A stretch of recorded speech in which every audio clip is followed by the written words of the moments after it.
Town Council special public meeting for December 28th, 2022 is called to order. Please stand for the pledge and a moment of silence. I pledge allegiance to the flag of the United States of America and to the republic for which it stands, one nation, under God, indivisible, with liberty and justice for all.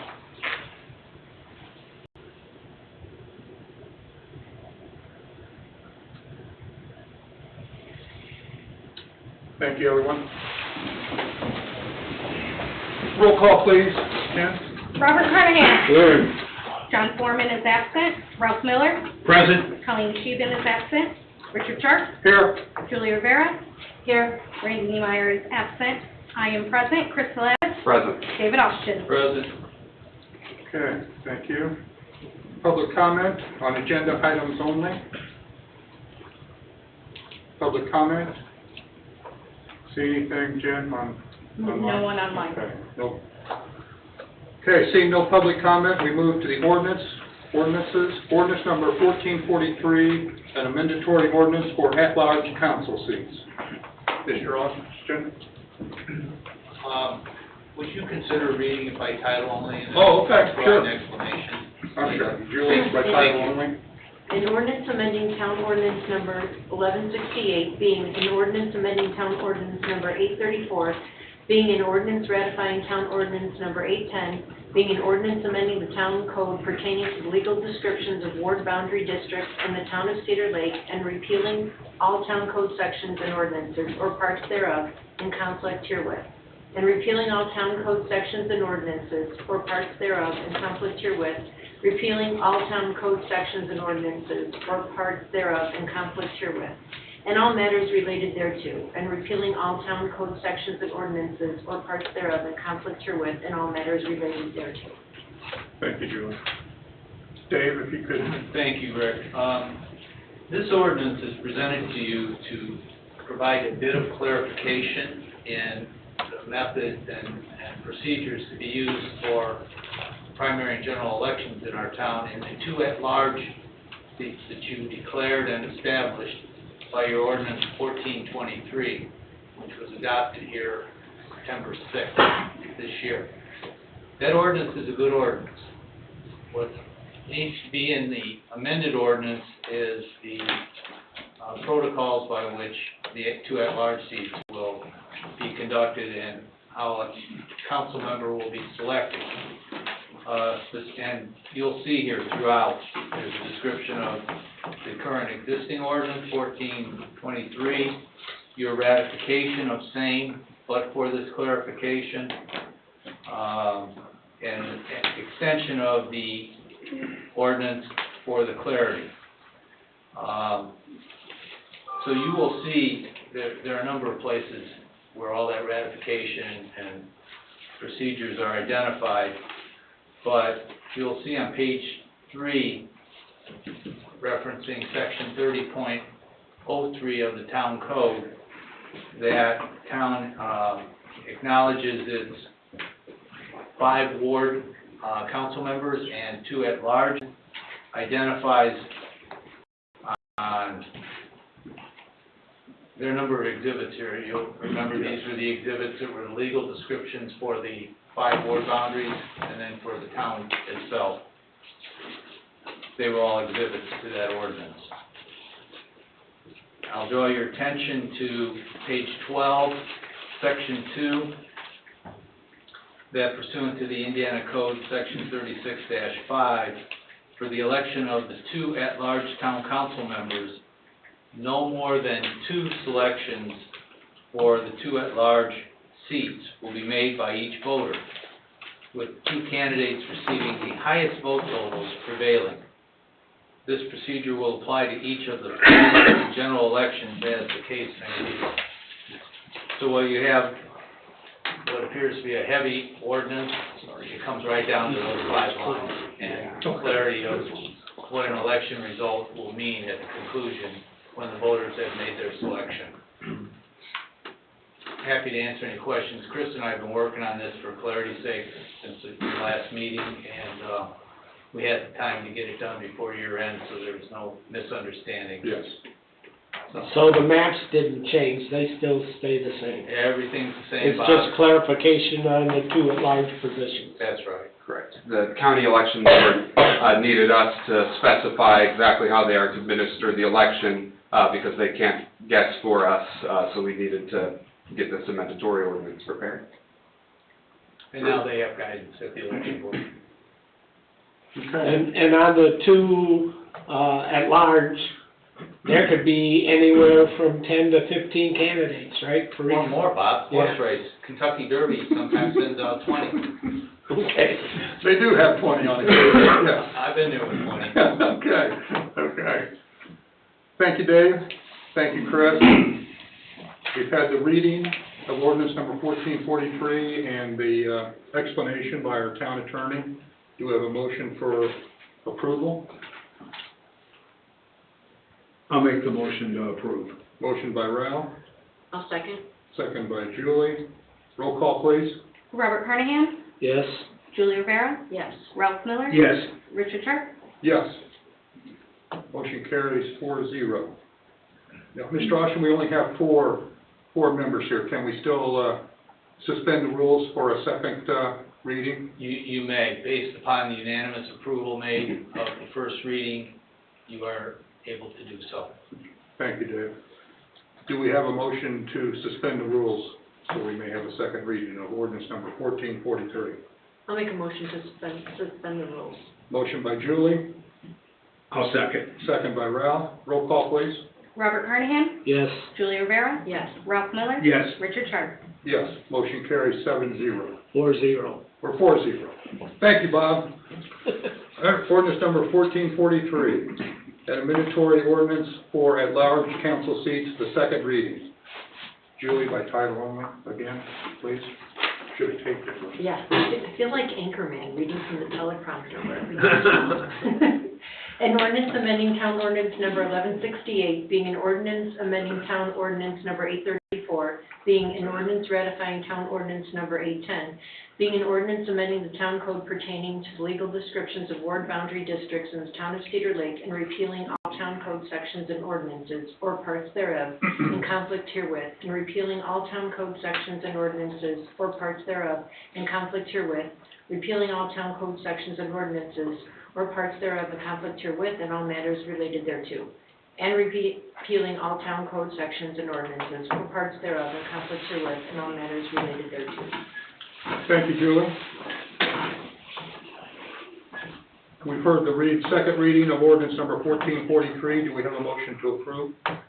I'll make a motion to approve. Motion by Ralph, I'll second. second by Julie. Roll call.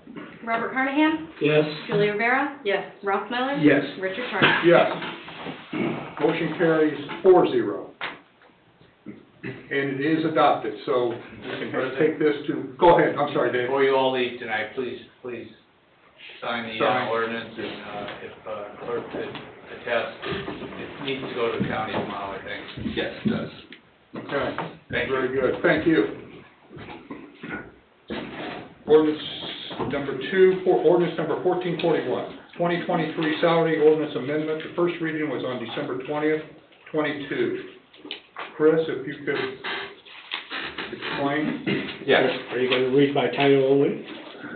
Yes, Julie, sorry, I keep forgetting about you. By title only, please. This is shorter. An ordinance amending town salary ordinance number 1436, establishing jobs and salaries to be paid certain offices, positions, and jobs within the town of Cedar Lake for this calendar year 2023, and repealing all ordinances or parts thereof in conflict therewith. Thank you, Julie. Chris? Mr. President, this is an ordinance that will amend the previously passed 2023 salary ordinance. In that salary ordinance, the battalion chiefs were given a 5.5% raise. This ordinance would give them an 8.07% salary increase. I would like to just mention, because Mr. Foreman is not present, would like me to just have mentioned that he is in support of this. So you have several options here. You could pass this tonight on second reading. One of the stipulations that the chief had mentioned was that there is going to be a retirement in March of one of the individuals who will be replaced by a another employee at a given time in the future that will have a lower salary. So there is also the option to defer until that moment to make sure that there is money in the budget and that the budget is being adhered to accurately. And I believe that's the gist of it. This just amends that one position within the 23 salary ordinance. Okay, 5.5 to 07. 8.07, and there's three, Handle our races, right? No, this only handles the battalion chief salary this is position. just battalion chiefs, okay, Yes. okay. And there's two or three going to the three, correct? Three, okay, okay. And the if we waited till March, then that would sort of match up with, and I believe it's Pat that's retiring, is that correct? Okay. And his retirement and the other person coming in, and that gap in their salaries would sort of match the increase from 5.5 to 8.07. To a degree. Okay. There are some unknowns that we can't control, overtime being one of those. Okay. Okay, we've heard the reading of ordinance number 1441, and an explanation. Do we have a motion? I've got a question, Jen. If we wait until Pat retires, that's in March? That's what we were. That would work for our budget? Well, I think if you wait until March, then you'd have a better understanding. You could get updated reports, see how the department has gone through the first, we'll have, depending on when he retires in March, I can't remember the date March exactly. Is it March 1st, Chief? So then Okay, you'd thank you. have January and February payrolls, and you'd be able to see actual numbers of what was expended and how the department's budget fits. And then we'd be able to do averages to see whether we are running over or under. And they would still get their 5.5% raise as of January 1st. Correct. That's what was already approved. It's already Okay, been that's already been adopted. approved. Yeah. And then the 8.07% would come in March 1st, or, yeah.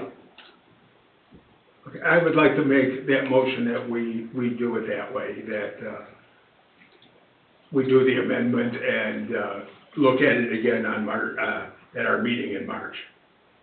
Then would that be a deferral, The- Dave, or? Is that for an effective date of the I salary? think he wants Yeah. to, or do you want to just defer for right now and look at it March 1st, our Right, first March Right, meeting? then we can see where the clerk treasurer With is at. the numbers? Yeah, the numbers are working along good, we can do it. If the numbers are working along real good, we can do a retroactive or whatever, you know. Yeah, I will make a Rick, note. that would be a to have- deferral. Yeah, That would be that's a deferral, yeah. I will make a note to have reports to you all by And you'd be able to have by this your report so Yeah. we By can your look at first it. meeting in March. Okay, We'll have those. Can I ask a question, yes, sir, Mr. Chairman? yes. I have requested, I sit down right after the first year with Jennifer and also Chris to discuss, the department's budget moving forward. I want everybody to realize that, you know, overtime, and I've discussed this a million times, it's hard to control. Chris knows that, Jen understands that, we've seen it. But our built-in overtime is almost 90,000 itself, just the built-in. So So it's that's. gonna happen regardless It's of. gonna happen no matter what. Now, this year we budgeted budgeted. $175,000, I see that, and that's, And in you order to guys, get- whoever worked on that budget, I want to commend them for doing that and doing that, but hopefully correctly. to get to that number, it's gonna be painful as far as response concerned and staffing is concerned on the part-time side and also the full-time side. So, our overtime has gotten cut over the years to where we were down to 75,000 and it wasn't even covering the built-in overtime. So, understand we have to have some conversations about this going forward too, so, and right now is a bad time of the year because we have all the holidays and all the holiday I pay and all the understand, I holiday understand, overtime. yep. And people off and everything, so I think that and Chris has been awesome to work with when it comes to this stuff, and so has Jen. We can really narrow this down to where it needs to be, and I'm certain that we can work it out to where our battalion chiefs can receive that increase. I feel confident in it. Okay, okay. Well, that's great news, and I didn't realize we had put 175 in there. but I think that's tremendous. We did. Yeah, that's More than tremendous. double this year's Yeah. current. Yeah. It's a number that originally makes, adopted. it's a number that makes sense and I think is, attainable. We don't wanna, And if, after looking at attainable by not going over. after looking at a couple months, and we will be able to see better Yeah. on what the average monthly overtime is costing. Yes. I'm in the middle of doing a study with all the departments around us, and they're all hitting really high on overtime. I'm sure. Oh. Okay. Thank you, Chief. All right, you're welcome. We have a And motion. that's good information also to Yeah, talking to the other departments and what kind of Yeah. overtime and. When when the fire chiefs meet, that's our main topic, is keeping people, where do we find people? And how do we curb the overtime? It's just, it's people and people, it's right? hemorrhaging all the time. The three It's just- Ps, yeah. I wish we could slow the call down and tell people not to call 911. Yeah, well. You know, but we can't. We can't do We've gotta that. provide services, so. No. I appreciate everybody working with us. Yeah. And Yeah, I was afraid that it was gonna die tonight, just by the makeup of what I was looking at here today and some discussions, and, I really do appreciate the consideration moving forward. Thank you. okay. And I know my battalion chiefs will, that it wasn't just, Okay, we hope that everything, we look at the numbers like Jim's gonna give us, March Yes. 1st, our first meeting, whenever that is. Yes. Do we have a date? I do. well, technically, it'll be March 1st, it'll be his last day, but he's gonna use all of his time from January all the way till March 1st that he has coming. Is like comp time and vacation time and stuff, so. You estimate how long that'll be? March I'm 7th. sorry, Dave, what Can did you you estimate how long? March that'll be? 7th, yeah, March 7th. By March 1st, it'll all be gone. He'll be off of our books completely by March 1st. Okay. Because it works the other way sometimes. It does, and that's why he didn't go January 1st. So Because he, it would have gone till right, March first. but it went until March 1st regardless, so. Okay, thank you. Instead of taking the buyout in January, he's just gonna take the time, so. Okay. Okay, so Ralph's motion is to defer until the first meeting in March, which is March 7th, and that gives Jennifer time to get us some numbers to look at. We've got a motion to defer. Do we have a second? I'll second it. Second motion, first by Ralph, second by Julie. Roll call? Robert Carnahan? Yes. Julie Rivera? Yes. Ralph Miller? Yes. Richard Sharp? Yes. Motion carries 4-0.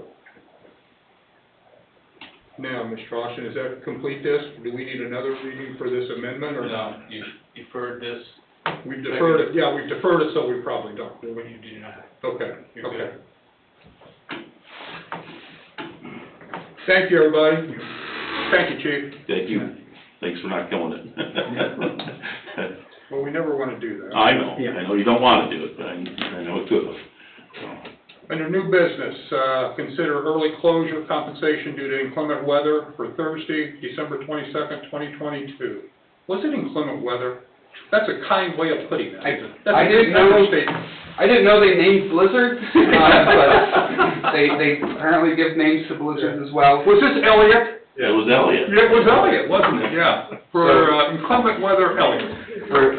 It was my decision, and I consulted with Council President Randy Niemeyer, who is not present, but it was my decision to close the town hall at noon due to the inclement weather that was coming, snowstorm Elliott. And it did disappoint. Only snow-wise it disappointed, but that, Disappointed. the cold was. We did not receive the 22 to 400 inches that they had initially told us, but it was still slick and dangerous conditions, so I felt it prudent to send those civilian employees home that did not need to be here. Very good. Good move. Very good. Do we have a motion to approve the payment for the half-day? I'll make the motion. Motion by Ralph, I'll second. second by Julie. Roll call? Robert Carnahan? Yes. Julie Rivera? Yes. Ralph Miller? Yes. Richard Sharp? Yes. Motion carries 4-0. Thank you, everybody. Go to public comment. Public comment. Public comment. Anybody? Jen? No one online. Nobody online? Mr. President, Yes, sir. this record could reflect that the closing of the financings for the police station facility and the fire station facility have occurred. They closed, money's in the bank, time to start building. That's great news, yeah. Yeah, we can start getting a shovel in the ground, huh, Order that Chris? generator. Our clerk treasurer also has received positive news today.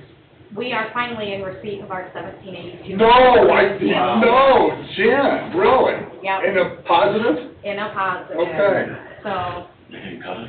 my office will be working on that, getting everything into the ledger system. That way we can get the departments what their budgets for 2023 are. That's great news. I know you were, you're never nervous, but you always wonder a little bit, right? But that's. Yeah, down to the wire, man. Down to the wire, yeah, you was down to the wire. Okay, very good. Clerk treasurers are always nervous. Yes, they are, I know. Never not nervous. Yeah, no, We you're just right. had a little bit going on the end of the. Yeah. If she wasn't nervous, she wouldn't be doing her job appropriately. You're right, yeah. And always looking over your shoulder for some silly auditor to come in and look at it again, you know? I know how that works from both sides, so, very good. Anything else, Dave, or anybody? No, that's all that happened last week. Okay, yeah, I'm sure that was all that happened. No, that's great news, that's great Whole news. week, it was a little on the down low, That's great news, absolutely. Seeing no more, this meeting's adjourned.